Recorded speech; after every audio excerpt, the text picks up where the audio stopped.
દરિયાઈ પટમાં દશામાના ભક્તોની ભારે ભીડ જોવા મળી। 10 દિવસની આરાધના પૂર્ણ।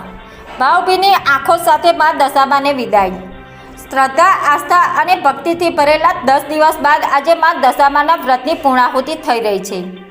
પવિત્ર શ્રાવણ માસના પ્રથમ દિવસથી જ ભક્તોએ માં દશામાની પ્રતિમા ઘરે પધરાવી ભાવપૂર્વક પૂજા અર્ચના કરી અને સતત 10 દિવસ સુધી ઉપવાસ તથા આરાધના કરી।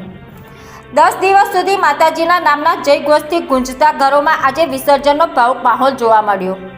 ભક્તોમાં દશામાની પ્રતિમાને લઈને દરિયાઈ પટ પર પહોંચ્યા હતા, જ્યાં સૌપ્રથમ માતાજીને આરતી ઉતારી શ્રદ્ધાપૂર્વક પૂજા અર્ચના કરવામાં આવી। ત્યારબાદ ભારે હૈયા અને જય મા દશામાના જયઘોષ સાથે માતાજીની પ્રતિમાનું વિધિવત વિસર્જન કરવામાં આવ્યું। 10 દિવસની આરાધના પૂર્ણ થઈ, પરંતુ ભક્તોની શ્રદ્ધા અને માતાજી પ્રત્યેની આસ્થા હંમેશા અડગ રહેશે।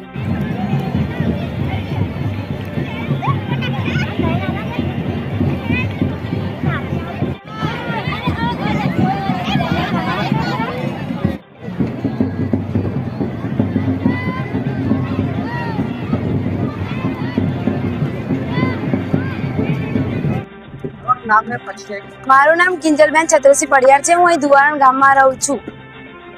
10 દિવસ સુધી દશામાની આરાધના અને વ્રત કર્યા બાદ આજે વિસર્જન સમયે તમારી લાગણી શું છે અને માતાજી પાસે કઈ પ્રાર્થના કરી? અમે આ વ્રત દિવાસાના દિવસે લઈએ છીએ અને અમે આ 10 દિવસ દશામાની પૂજા અર્ચના કરી 10મા દિવસે અહીંયા મહીસાગર નદીમાં દશામાની મૂર્તિ વિસર્જન કરવા આવીએ છીએ અને અહીંયા આવી દશામાની આરતી પૂજા કરી દશામાની મૂર્તિ વિસર્જન કરીએ છીએ અને અહીંયા આજુબાજુના ગામડાઓમાંથી હજારો સંખ્યામાં ભાવિક ભક્તો આવે છે અને અહીંયા આવી દશામાની આરતી પૂજા અર્ચના કરી દશામાની મૂર્તિ વિસર્જન કરે છે અને અહીંયા આવીને માઈ ભક્તો ખૂબ આનંદ મેળવે છે।